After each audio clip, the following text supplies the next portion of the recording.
नमस्कार जैन विद्यार्थी मित्र हो. पेसा भरती 2026च्या बाबतीत सुप्रीम कोर्टाचा एक आदेश आलेला आहे, मार्गदर्शक सूचना आलेली आहे. आणि आता या ज्या भरती आहेत इथून पुढे जी पेसाची जी भरती होणार आहे तर ती सर्वोच्च न्यायालयाच्या ज्या मार्गदर्शक सूचना आहेत तर त्या आधारे होणार आहे ना. आजच्या या व्हिडिओमध्ये आता नेमकं तुम्हाला प्रश्न पडला असेल की बाबा हे नेमकं पेसा म्हणजे काय, यामध्ये कोणकोणती पदं असतात. आता हे सगळं पाहणार आहोत, पदांची लिस्ट पाहणार आहोत आणि कुठल्या मार्गदर्शक सूचना आहेत त्यानुसार ही भरती होणार आहे ते देखील आपण पाहणार आहोत. तत्पूर्वी आपली ही वोकॅब किंग नावाची बॅच आणि हे जे पुस्तक आहे तर हे लवकरच मार्केटमध्ये येणार आहे. बॅच जी आहे तर ती ऑलरेडी सुरू झालेली आहे. तुम्ही यूट्यूबवर आपले लेक्चर जे आहे तर ते पाहू शकता. TCS, IBPS आणि MPSCच्या धर्तीवर आधारित आपलं ग्रामर, वोकॅब आणि रीडिंग कॉम्प्रिहेन्शन तिन्ही भाग जे आहे तर ते परफेक्ट पिनपॉईंट पद्धतीने आपण या बॅचमध्ये शिकवणार आहोत. तसंच आपले सरळ सेवेच्या विविध भरतीसाठी देखील आपले कोर्सेस आहेत. आपलं ॲप्लिकेशन आहे eSwim अकॅडमीचं, तुम्ही कन्सिडर करू शकता. तिथं डेमो जाऊन बघा, आवडलं तर नक्की जॉईन करू शकता ना. आता हा कालचा GR आहे, ठीक आहे. 11 फेब्रुवारीचा GR आहे आणि या GR मध्ये काय सांगितलेलं आहे पहा. या GR मध्ये सांगितलेलं आहे, माननीय सर्वोच्च न्यायालयाने पेसा क्षेत्रातील पदभरती संदर्भात याचिकेवर दिनांक 6/10/2025 ते 17/11/2025 दिलेल्या निर्णयाच्या अनुषंगाने पेसा क्षेत्रातील 17 संवर्गातील पदभरतीबाबत मार्गदर्शक सूचना देण्याबाबत. म्हणजे अगोदरची जी भरती होती तर त्या भरतीवरती काय झालं की लोक हायकोर्टात गेले, नंतर सुप्रीम कोर्टात, मग त्या भरतीवरती स्टे आला होता. पेसा संवर्गातील पद जे आहेत तर त्यावरती स्टे आला होता आणि नंतर मग आता या भरतीच्या संदर्भामध्ये सर्वोच्च न्यायालयानं मार्गदर्शक सूचना ज्या आहेत तर त्या जारी केलेल्या आहेत. आता या कोणत्या पद्धतीच्या सूचना आहेत आपण ते पाहूया ना. सगळ्यात अगोदर पेसा म्हणजे काय ते देखील समजून घेऊया. पेसा म्हणजे पंचायती एक्सटेन्शन शेड्युल्ड कास्ट ॲक्ट, ठीक आहे. पेसा म्हणजे काय की पंचायती एक्सटेन्शन शेड्यूल कास्ट ॲक्ट, म्हणजे असा पंचायती क्षेत्रातला विभाग. आता पंचायत म्हटल्यानंतर आपली ग्रामपंचायत नाही, पंचायत समिती म्हणजे तालुका लेवलच्या हद्दीमध्ये जे काही काय म्हणता येईल की आदिवासी विभाग असेल किंवा आदिवासी जर क्षेत्र असेल तर त्या क्षेत्रामध्ये जी पद भरल्या जाणार आहे तर ती आदिवासी बहुल समाजाचीच असायला पाहिजे.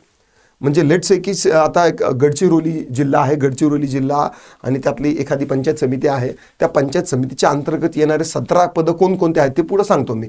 पण त्या क्षेत्रामध्ये जर समजा पद भरती आलेली असेल, लेट्स से की तलाठी भरती किंवा ग्रामसेवक असेल तर ती जी पदं आहेत तर ती पेसा या ॲक्टनुसार जी बहुल समाज आहे आदिवासी तर त्यांच्यातूनच ती भरल्या गेलेली पाहिजे. आरक्षणाच्या रोस्टरनं जर तिथं समजा ओपन कॅटेगरीचा जर कॅन्डिडेट आला तर त्या ओपन कॅन्डिडेटला जर आहे तर ती जागा मिळणार नाही. तिथे सेपरेट पेसा या ॲक्टमधूनच कॅन्डिडेट भरला पाहिजे, अशी ही पेसा भरती आहे. म्हणजे पेसा भरती म्हणजे आपली जर तलाठी भरती आली म्हणजे तलाठीचीच भरती, पेसा आली म्हणजे पेसाची भरती असं नाही.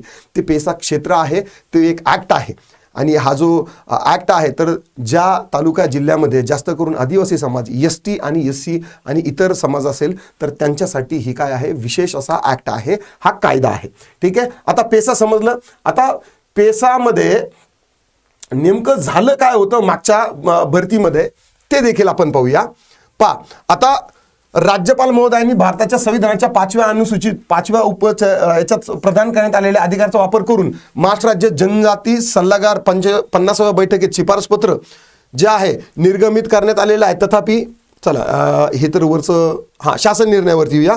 पेसा क्षेत्रातील पदभरतीबाबत निर्गमित केलेली दिनांक ह्या रोजीची अधिसूचना शासन निर्णय शासन शुद्धीपत्रक अनुसरून पेसा क्षेत्रातील अधिसूचित संवर्गाकरता संबंधित विभागाकरता भरती प्रक्रिया राबवण्यात आली होती.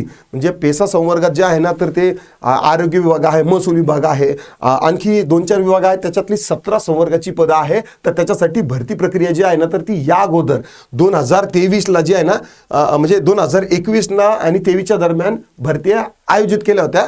तथापि त्या जाहिरातीनुसार सुरू झालेल्या निवडीच्या अंतिम टप्प्यावर पोहोचलेली भरती प्रक्रिया 29/8/2021ची अधिसूचना म्हणजे ही जी भरती आहे तर ती झाली होती. निवड यादी देखील बनली होती आणि प्रतीक्षा यादी पण बनली होती. पण आरक्षणाच्या रोस्टरनुसार तिथं ते लोक जे आहेत तर ते जॉईनिंग त्यांना दिल्या गेली पाहिजे होती. त्या संदर्भात काय केलं की लोक हायकोर्टात गेले आणि ती जी भरती आहे तर ती भरतीवरती स्टे आला होता. सर्वोच्च न्यायालयाने आव्हानित झाल्यामुळे, ठीक आहे, चॅलेंज केलं होतं. पेसा क्षेत्रातील पदभरती जी आहे तर ती करण्यात येणार नाही असं सांगितलं होतं, म्हणजे स्टे आला होता. सर्वोच्च न्यायालयास शासनाच्या वतीने आश्वासित करण्यात आले होते. सर्वोच्च न्यायालयाने म्हणजे शासनाला आश्वासित केलं होतं की भरती जी आहे तर ती कशी व्हायला पाहिजे. 6/10/2025 आणि 17 निर्णयान्वये पद भरतीस मान्यता दिली आहे. म्हणजे आता सर्वोच्च न्यायालयाने काय पद भरती देण्यासाठी मान्यता दिली आहे, पण ही करायची कशी त्याच्यासाठी मार्गदर्शक सूचना या GR मध्ये आहे. ठीक आहे, इथपर्यंत कळालं ना. आता पेसा क्षेत्रातील 17 संवर्गाची पद भरती करताना खालील प्रमाणे कारवाई करणे गरजेचे आहे. राहिले आता 2 मुद्दे. कारवाई कोणती करायची आहे, कशी करायची आहे आणि 17 संवर्गाची पदं कोणते. 17 संवर्गाची पदं कोणती आपण ते अगोदर बघून घेऊ. 17 संवर्गाची जी पदं आहेत,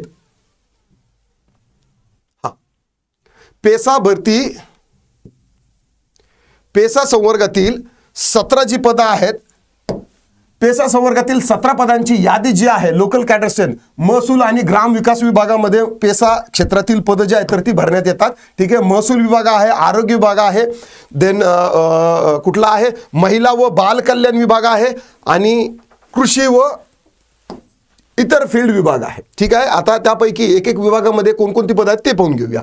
आरोग्य सेवक, हा तलाठी आहे. महसूल व ग्राम विकास विभागातील तलाठी पद आहे. ग्राम महसूल अधिकारी जे आहे हे देखील पेसा म्हटलं ना तर एक आरक्षण संवर्ग म्हटलं तरी चालेल, पण आरक्षण संवर्ग म्हटल्यानंतर फक्त अर्ध सत्य होईल.